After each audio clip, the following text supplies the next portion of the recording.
They say you know the moment your life takes a turn, the second that divides before from after. For me, it was under the blistering white lights of the exam hall at the College of Fine Arts in Sydney, 24 canvases stacked awkwardly behind me, and a row of judges unreadable behind their glasses. I knew my skin was flushing red from the heat, or maybe the panic. My hands, stained with streaks of burnt sienna and viridian from a last-minute touch-up, were trembling in their cheap black gloves. I started to speak, my voice thin, already slipping away from me. My vision with these series, the Suburban Lullabies, is to... Then the chuckle. It came from Professor Callahan, the one with eyebrows like overgrown hedges, his arms folded tight. Someone else beside him, Ames.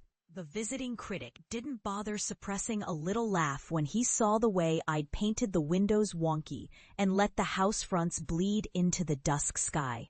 Callaghan held up one canvas gingerly, as if it might leak, and spoke as if I weren't there. Childish. Purposefully imprecise. It's a muddle, isn't it? I tried to stick to my notes about homesickness and hope, about loneliness in lamplight, but the synchronized yawns down the line broke me. Words crumbled. I could hardly see the colors through the tears threatening to betray me. When they started to talk amongst themselves, dismissing me as if I wasn't standing 5 feet away, my ears rang with shame. When it was over, Callaghan clapped his hands softly, like ending a primary school play. I parroted a thank you. As I hurried my frames from the dais, the hall's cold silence trailed me like a shroud. My sneakers squeaked against the linoleum. I imagined my own failure echoing through the halls all night. That was the winter the city turned pitiless. Even the rain seemed to slash sideways, wind battering the sandstone terraces of Glebe. My little family gathering that night became a humiliation in itself. My father sat hunched at the kitchen table. He'd once wanted me to try law, but here I was. Mum made lasagna, her love language, but the silence crystallized as we tried to eat. "So, did they like the paintings?" my father finally asked. "It didn't go well," I said, scraping cheese from my fork with trembling fingers. My sister Rachel, 3 years older, red-cheeked and brisk from tending her toddlers, looked almost relieved. "Nina, maybe it's time to be realistic. Everyone at work is picking up admin shifts. They're steady. No shame in that." Dad folded the newspaper. "Not everyone can be Van Gogh. You're clever. Channel it into something practical."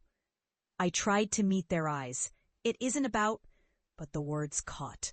Their faces closed, softly, kindly.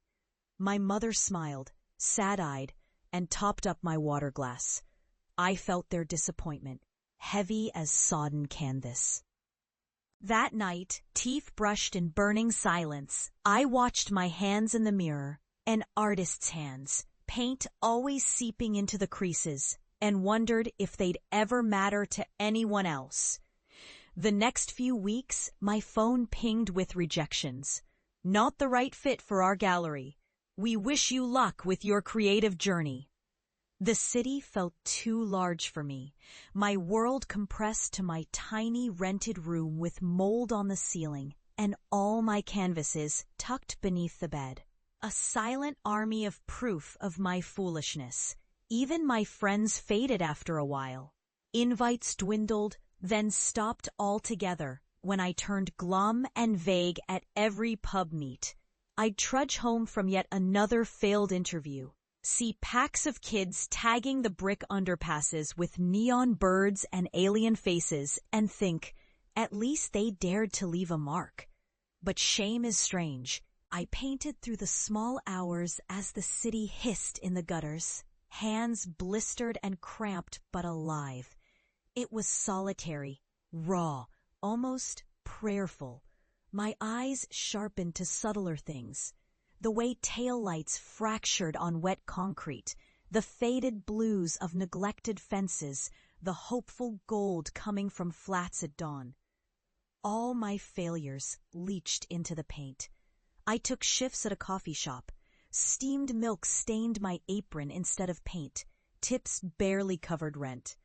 Still, with each quiet night, a canvas would find its way back into the world.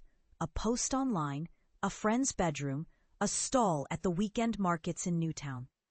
Most days, I sold nothing. Occasionally, someone stopped, cocked their head, squinted. Once, a woman with hair the color of rust bought two. "You make Sydney softer," she said, as if that mattered. It wasn't enough. My family, steadfast in their worry, suggested temp agencies and TAFEs. "You're so bright," Mom insisted. "You could help children. You're good with people." I tried. I cleaned rooms in hospitals, stacked shelves in warehouses.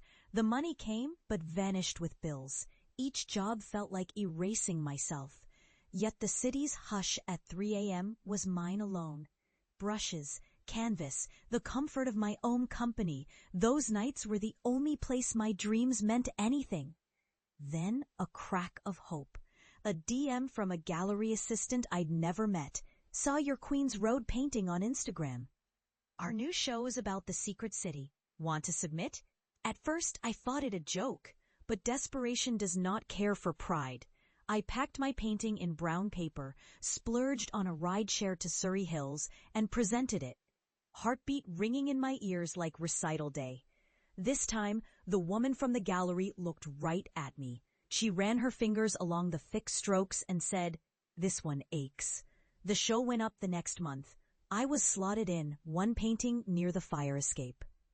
That night, standing semi-invisible among the strangers, I watched a man expensively dressed, head tilted, stare at my painting for nearly 10 minutes. Another woman took photos. Someone with a bright scarf jotted something on a notepad. My name on a tiny card beneath the frame felt like a validation. At the close, the gallery owner approached. "You've got something. Stay in touch."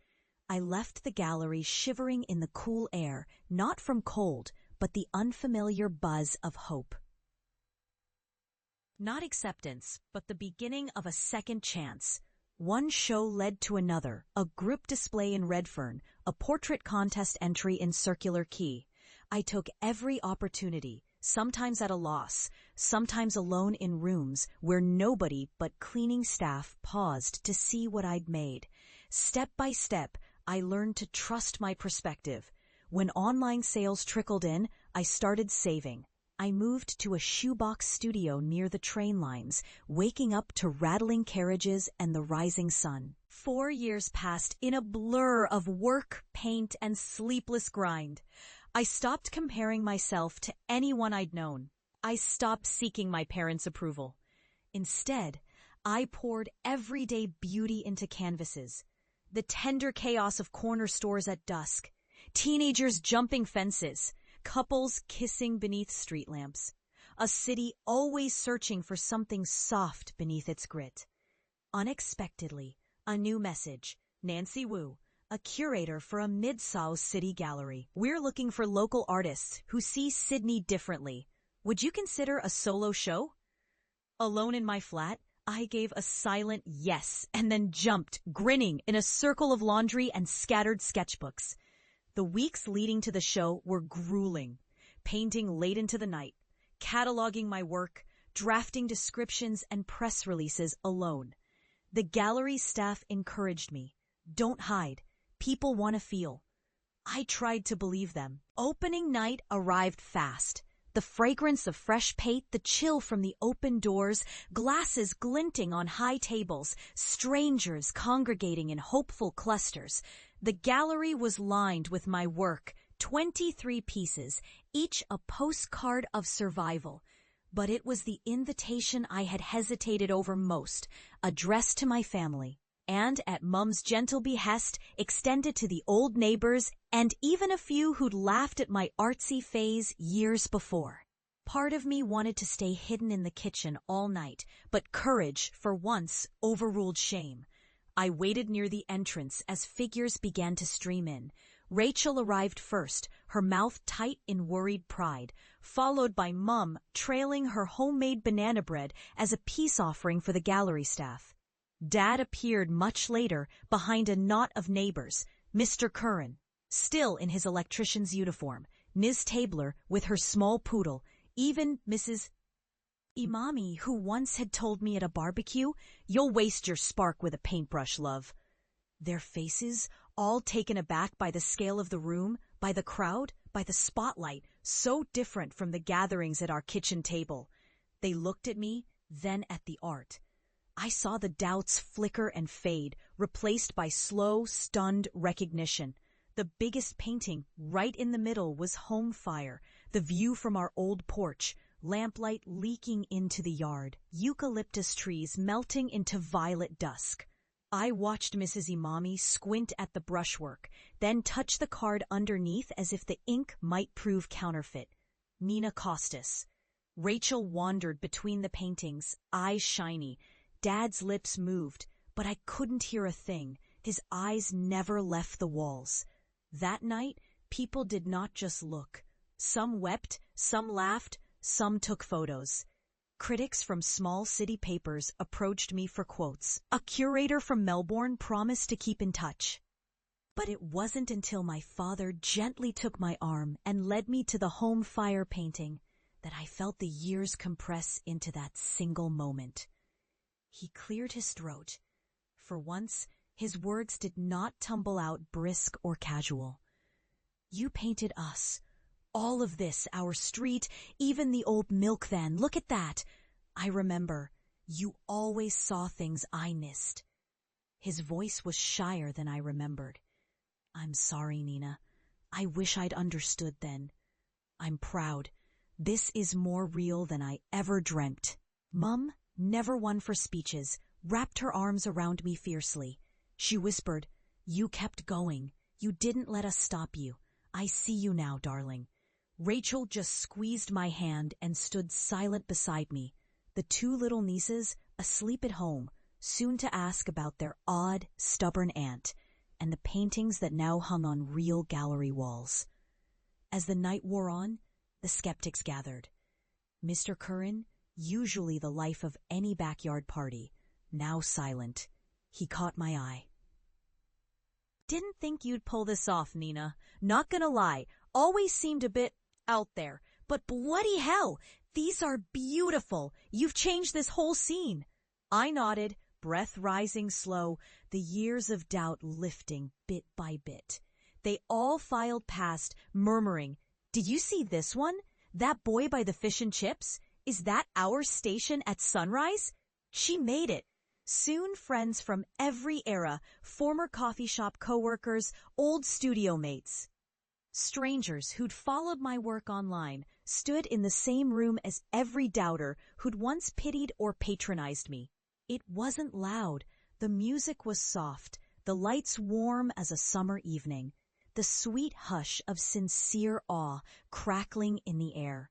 For once, I didn't feel split in two, the outsider and the dreamer. I was only hers, the girl who had painted, wept, and never quite surrendered. Later, when most guests had drifted home and the city outside pulsed with taxis and late trams, I wandered the gallery alone.